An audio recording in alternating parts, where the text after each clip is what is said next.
Reach out to your list and ask questions.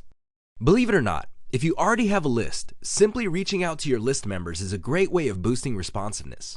When list publishers ask questions to their list members, the list members would think that they matter. They would think that they are important enough for the list publisher to want to listen to them. This is a big deal because, let's face it, a lot of those list members are actually on many other lists. Chances are many of these other list publishers couldn't really care less about what they have to say. You stand out from the crowd when you actively reach out and ask your customers what they think. What do you do with this information? Well, when you ask questions from your list members, you can use this for ideas on polls and other high engagement content you're going to be publishing on your list. By figuring out what they want and you sending them updates based on this info, you make them feel that they matter. You give them an equal voice in shaping the direction of your mailing list.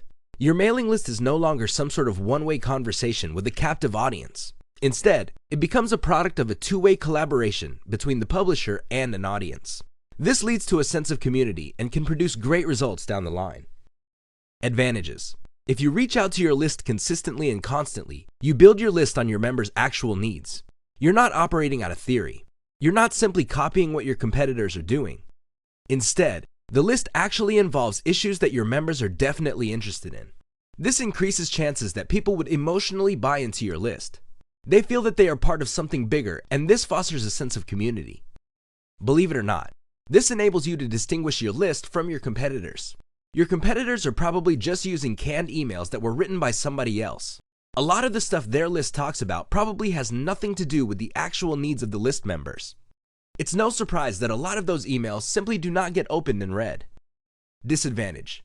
The only disadvantage to reaching out to your list members and asking questions so you can craft the right kind of content involves statistical representations. You have to understand that in any group of 100 people, only a handful will have the time or motivation to want to talk to you if you ask questions. Be very careful of this situation because most vocal list members might not be all that statistically representative. This means that whatever suggestions they may have may not be actually the kind of improvements or content feedback that are shared by most other list members. Always be on the lookout for this. Look for warning signs so you can shoot for statistically representative feedback.